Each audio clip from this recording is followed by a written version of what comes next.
खासदार संजय राऊत बोलतात, थेट तिकडे जातोय। थोड्या वेळानं मंचही भरेल आणि सभागृहही ओसंडून वाहताना दिसेल। हा निर्धार मेळावा आहे। विजयाचा संकल्प घेऊन, मुंबई जिंकण्याचा संकल्प घेऊन मुंबईतल्या उपशाखा प्रमुखांचा हा मेळावा आहे।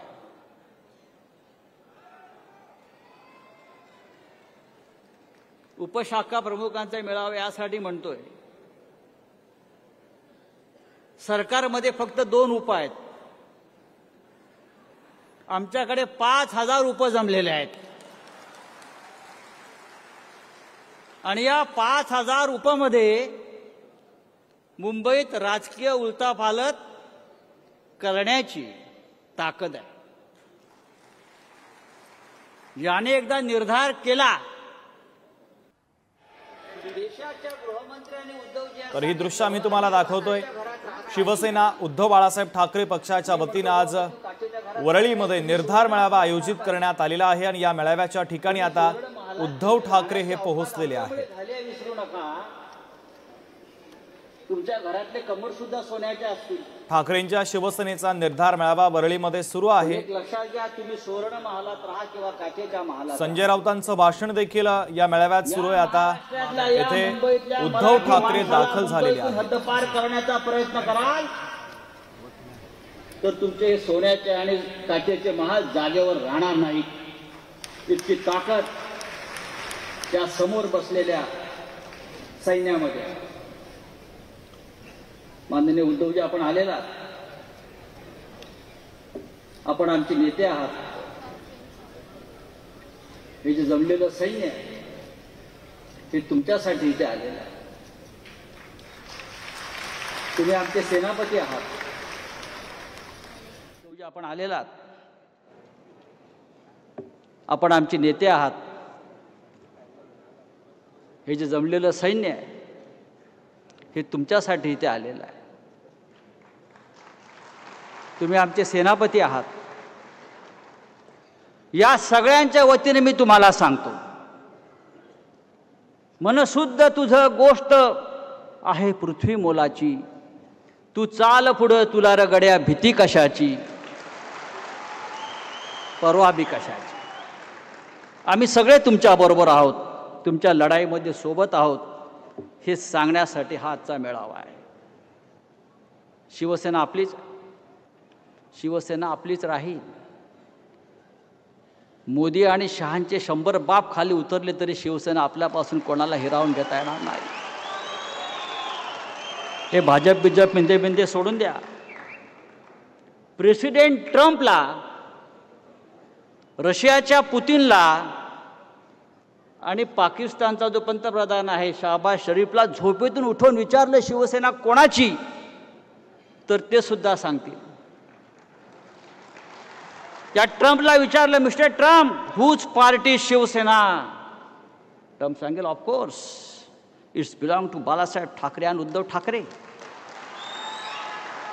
पण भारताच्या निवडणूक आयोगाला आणि भारताच्या सुप्रीम कोर्टाला अजून सांगता येत नाही की शिवसेना कोणाची। म्हणून सांगतोय की शिवसेना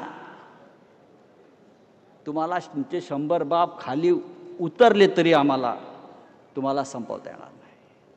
आम्हाला संपवणं सोपं नाही। आम्ही काय विष्णूचा अवतार नाही आहोत, आम्ही माणसंच आहोत। पण आमचा जन्म या संघर्षातून निर्माण झाला, आगीतून, तावून, सुलाखून, पोलादातून, भट्टीतून असंख्य वेळा आम्ही बाहेर पडलो आणि असे असंख्य प्रसंग आम्ही आमच्या आयुष्यामध्ये। ही लढाई मुंबईची आहे आणि आता मुंबई जिंकण्यासाठी मतदार यादीमध्ये घोटाळे सुरू झालेले आहेत। पण आपण सगळे त्याविरुद्ध एकत्र आलो। ही मुंबईची लढाई मराठी माणसाची लढाई आहे, मराठी अस्मितेची लढाई आहे। बाळासाहेब ठाकरे नेहमी सांगायचे,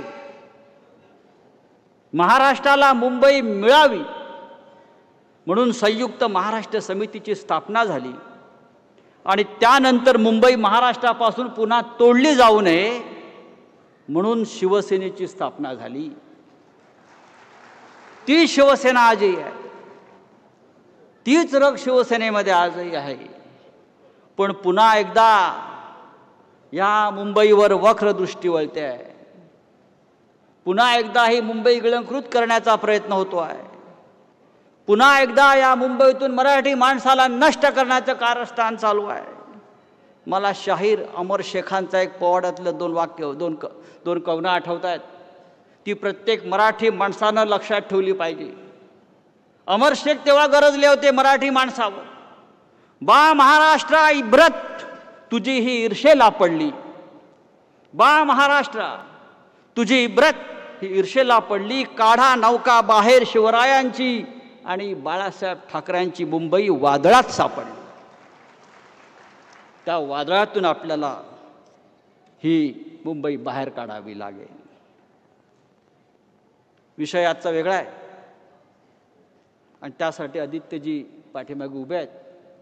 मगाशी म्हणालो मी, हा मंच रिकामा आहे, पण त्या मंचावर नंतर बॉम्ब फुटणार आहे. मतदार याद्यांचे घोटाळे म्हणजे कोणत्या लेवलला जावेत? मला प्रश्न पडायचा, उद्धव साहेब, धृतराष्ट्राला 100 पोरं झाली कशी? हे सायन्स काय आहे? 100 पोरं कौरव, 100 भाऊ कौरव. पण मोदींनी माझ्या प्रश्नाचं उत्तर दिलं, भारतीय जनता पक्षाने माझ्या प्रश्नाचं उत्तर दिलं. कौरव म्हणजे धृतराष्ट्राला म्हणजे कौरव 100 कसे, याबद्दल कोणाला शंका असेल तर त्यांनी आज मतदार यादी तपासावी. एकेका बापाला 40-40 पोरं.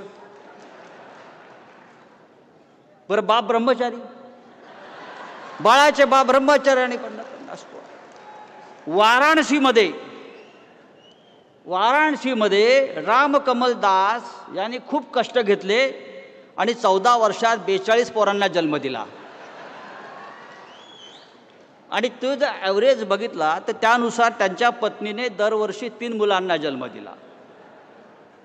रामकमल दास यांच्या पत्नीला झालेल्या मुलांपैकी त्याची 3 मुलं 35 वर्षाची आहेत, 2 मुलं 36 वर्षाची आहेत, 13 मुलं 37 वर्षाची आहेत, 1 मुलगा 38 वर्षाचा आहे, 3 मुलं 41 वर्षाची, 4 मुलं 42 वर्षाची.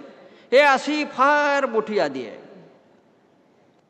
आणि त्यांना एकही मुलगी नाही, एकही मुलगी नाही. आणि सगळ्यात शेवटी काय तर हा ब्रह्मचारी आहे. वाराणसीमध्ये मोदीच्या मतदारसंघामध्ये असे 70 बाप सापडले जे ब्रह्मचारी आहेत आणि ज्यांना 50-50, 60-60 मुलं आहेत. भाजपनं आई आणि बाप इतके सक्षम बनवले की त्यांना 100-100 पोरं जन्माला येत आहेत. आपण काय करतो? पण या मुंबईमध्ये आपल्याला होऊ द्यायचं नाही, महाराष्ट्रामध्ये आपल्याला होऊ द्यायचं नाही. त्यासाठी आणि भाजपात जिंकण्याचं कारण काय आहे? ही 100-100 पोरं जन्माला घातली त्यांनी आणि म्हणून भारतीय जनता पक्ष जिंकला. पण आम्ही त्या 100 कौरवांना पुरून उरू. तुमचे किती कौरव आमच्या समोर येऊ द्या, आम्ही त्यांच्या छाताडावर पाय रोवून उभे राहू आणि ही मुंबईची लढाई आम्ही जिंकू. उद्धव साहेब, ही मुंबई आपली आहे. तुमच्या नेतृत्वाखाली आम्ही या मुंबईवर भगवा झेंडा फडकवू. आपण आलात, आपलं मार्गदर्शन आता होणार आहे. पण त्याआधी आपल्या सगळ्यांचे नेते, युवा सेना प्रमुख माननीय आदित्य ठाकरे हे इथे एक प्रेझेंटेशन फार महत्त्वाचं देणार आहेत.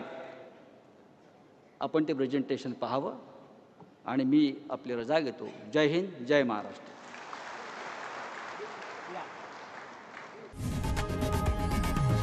लोकशाही मराठी ऐका, पहा, जागरूक रहा.